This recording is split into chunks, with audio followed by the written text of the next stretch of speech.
Hey guys, and welcome back to the channel. It's recap time, and for today's video we're swimming with the crocodiles because I'm covering the creature feature, Lake Placid.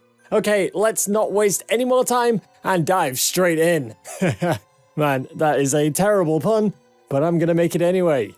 The movie opens up with a nice shot of the titular lake, and there's a title card. Now we're underwater. Cool. Hey, look at all those trunks. Wait, is that a bite mark?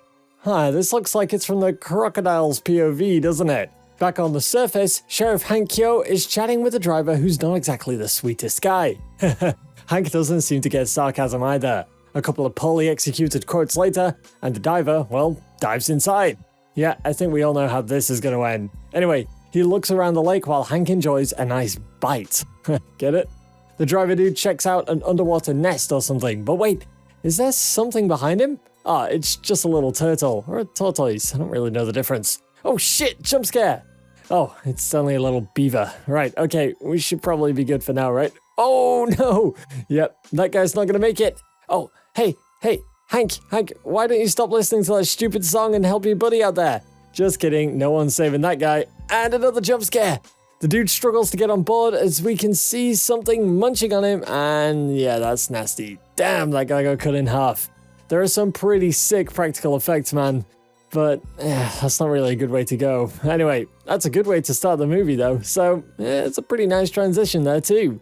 We get introduced to Kelly Scott. Yep, she's going to be annoying throughout, just a little heads up.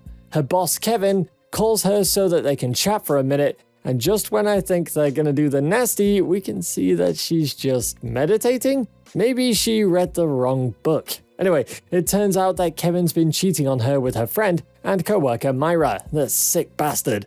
There's going to be some bad acting and some really cheesy lines to follow. No, seriously, it's so bad, it's good. Anyway, enter the main hero. His name is Jack Wells, and he's a fish and game officer, whatever that's supposed to mean. He greets Hank with some unwelcome sarcasm, and I kind of feel for the big guy here. He tells Jack about everything that happened, and he suspects bears. Wait, what? Dude, did you see that body? What causes that? A bear? Nah, dude. Back to the city now, and Kevin wants to send Kelly to Maine to investigate this matter because of the tooth fragment found in the body. She clearly ain't too happy about it, and she argues with her ex, giving reasons like she's allergic to timber. But yeah, she knows he just wants to send her away from the city to cool down. Jeez. That's a bad deal she's got there. Screw Kevin. Kevin sucks. She eventually goes back to Maine and meets with Hank. They go back and check on the tooth, and ooh, she looks pretty interested in what she finds and wants to see the body. Yeah, maybe that's not a good idea. Jesus Christ, look at that. I told you it wasn't a good idea, Kelly. Once again, kudos to the special effects team. It's pretty kick-ass stuff for things done in 1999. Okay, this is where things get weird, and it really makes me wonder what the writers were smoking when they made this script. Hank doubts the museum's involvement, and Kelly acts a little too savage about it. No, seriously, she's pretty nasty. Then she meets Jack, and they have an argument over her coming along with him and Hank to the lake. They eventually give in to her requests, and then we see some girls say some needless lines. You just know that that was only included so the guys could stare at her butt. I mean, come on, why is she even a character? It's just creepy and weird, man. Anyway, the three of them then meet Mrs. Bickerman, who has a house next to the lake. She casually tells him that she kills her husband, but she did that to end his suffering? Alright then. It's actually a little funny to see how she's trying to convince them that she did it. Now they're in a boat and they're scouting through the lake. A couple of cheesy lines to follow, and a severed moose head falls into their boats. Wow. Hell yeah. Just look at Kelly acting all scared and grossed out now. Who wants to go on an adventure now, genius? God, she is so annoying as a character. It's as if one of the writers was going through a rough breakup or something. Hey, don't slap Hank. What the hell did he do? Come on. They get back on land and Jack argues with Kelly over her reasons for staying even after having finished her job. Enter Hector freaking Cyr, the man who swims with crocodiles. Damn, what a chad. And what an entry. I love this guy. He's not really that great, but at least he's a little funny compared to the rest of these shitty characters. Jack and Hank don't agree with his theory of a crocodile being involved, but Hector goes full sass mode, and Hank doesn't seem to like him. He's brought some pretty expensive gear along, so Jack allows him to join them. They're chilling in the lake, and then they talk a bunch of crap until... oh shit! Someone flipped them over! But nothing happens after that. Okay. Kelly calls US Wildlife for help, but they don't give a rat's ass. However, Hector finds a toe that belonged to the diver guy at the beginning of the movie. Remember him? Oh, they discover that this is a keystone species. You don't need to know what that means. I'm just messing with you. Later that night, Hector bribes some deputies to dig a trap in case the suspected crocodile comes to land. In the meantime, he's partying with Deputy Sharon Gar, who seems to dig his hilarious dance moves. Oh, come on, even I can swing better than that, dude. Hank doesn't like this behavior and prevents Hector from hoping to mate with her. I'm not kidding, he actually says that in the movie. Now, all of a sudden, Kelly opens up to Jack and tells him that she doesn't want to go back to New York because of her situation with Kevin. Ooh, do I see sparks? Later, Hank shows us his sexy legs as he takes a leak. But wait, there's something out there. He checks it out, but it's just Hector. They then get into a pretty weird argument and Hector makes an inappropriate joke. Seriously, what? Come on, man. I thought you were the cool one, my dude. Come on. Jack gives Hector a final warning, but Kelly tries to make them understand his fascination with crocodiles. He apparently thinks of them as gods or something. Oh yeah. Hank falls into a trap. Alright, that one did make me laugh a little bit. But then the next day, Hector and Jack go underwater to explore the lake, but not before Hector makes it weird between him and Hank. He's acting pretty sus, if you ask me. There's some unnecessary dialogue till... Wait, what is that? Something's got a hold of the anchor line and it's dragging the boat along with it. Kelly falls into the water as the boat is taken away. Ah, crap, it's coming for her. Hank and his deputy Burke manage to get back up and pull her in. But it seems to be a monster that was closing its jaws on her, and it was just Jack though. Wait, what? Hector comes a little bit later, and then Burke pulls up the anchor, and holy shit, he just got his head chopped off. Oh man, what a relief. Finally we get some bloody action. US Wildlife is now on the way after hearing about this incident. Hector tells Hank about a really weird dream, and yeah, I think he definitely needs to see a professional. Hank tries to keep his cool, but gets trapped again. Man, this guy can't catch a break. He gets pissed, so he chases after Hector. Jack tries to calm things down, but holy crap, they get attacked by a bear, and whoa, shit, the bear gets attacked and killed by the crocodile. Damn, that went from 100 to 1,000 to a freaking million. They find out that this is an Indo-Pacific crocodile that's 30 feet long, and apparently swam all the way from Asia. Damn, is that even possible? Hector and Hank get into another fight, and ooh, it's a nice shot, and he lands on his nose. Yeah, I don't think any kind of karate is going to solve that. Jack then calms the situation down, and then there's some weird romantic subplot between him and Kelly. She admits that she's enjoying being in this movie. Well, I think she needs to watch some of the OG horror classics first before making such bold statements. They share another awkward moment before going back to their separate tents.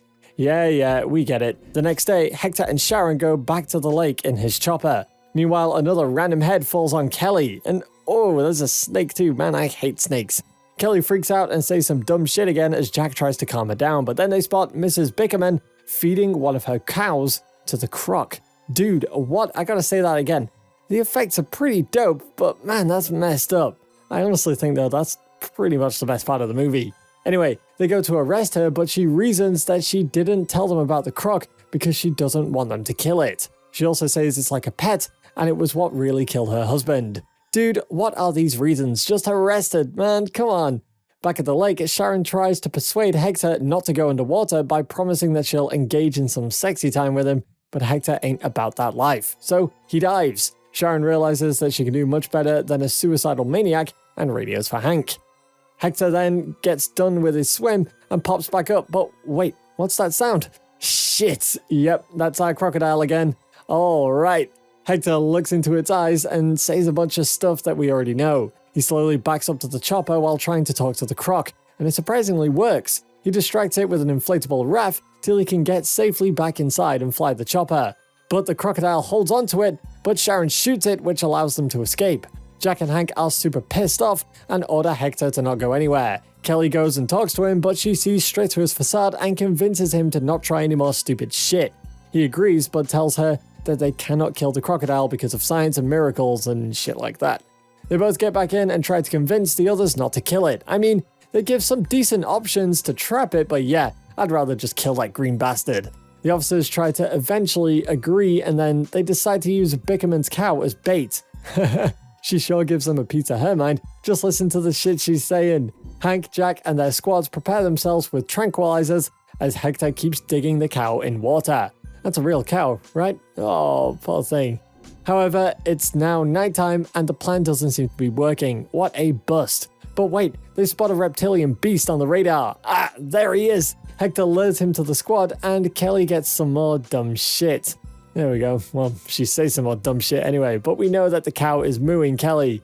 What other sound is it going to make? Things go south, literally, as he tries to lift the cow, but the chopper ain't going to be able to handle that weight, so it crashes into the lake. Shit, everything seemed fine, but then, jump scare! Damn, that is one big-ass croc. The squad shoots it with a few tranks, but that's not really going to work. It's going to take a lot more to deal with that bad boy. The croc comes to land and chases after Hank and the others in their truck. Kelly falls off the truck and is about to become a late-night snack till Jack tries to distract the croc by shooting at it. Its tail knocks Kelly into the water, and it follows her as she swims towards Hector's chopper. She goes underwater, and I gotta say, this sequence looks pretty dope. She hides behind a log, but gets trapped in its bushes. What follows is probably the best shot of the movie, where the croc bites the log sideways as she frees herself and goes up to the chopper. Okay, now they should be fine, right? Wrong, the crocker goes like, surprise bitches! But the plan kind of backfires. Hector and Kelly swim to safety as the croc gets trapped in the chopper. Hank and Jack want to shoot and kill it, but the other two argue that he's already trapped and the drugs are kicking in. Oh, look at the poor bastard. He actually looks kind of cute being drugged up and high and all that kind of stuff. Eventually, Jack shoots the big guy with another trank just to be sure. Ah, all's well that ends well. Oh, god damn, another croc pops up, catches Hector by the leg before the others rescue him, and takes him away. Jesus Christ, there's two of them. Yes, Hector, that's what I said. I gotta genuinely admit, I wasn't expecting this one. Anyway, this only lasts for like a minute because Hank just blows him up with the cannon bazooka thing. And then we're going back to one super high croc. The US wildlife shows up and takes the croc, and hey, look, the cow made it out alive too. Yeah, that poor girl needed a win, eh? Hector is taken to hospital and Hank joins him for emotional support. Oh, that's kind of romantic. You know what isn't romantic though? The shit between Jack and Kelly. He even asks her if she wants to ride his truck. Come on, man. That's gotta be a sexual thing. I mean, come on. These writers have gotta stop trying to force this relationship. It's painful to watch. But yeah, she finally gets back inside the truck and they drive off happily ever after. Wait a minute, is Bickerman feeding baby crocodiles now? Why hasn't she been arrested yet? Come on, guys. The movie ends with a shot of a big daddy croc getting carried away on a truck. Yeah, it actually looks pretty cool. Wow, that was short, but if I can't say it was pretty sweet. Although I'm pretty sure that this one was way better than all the other direct-to-video sequels that followed.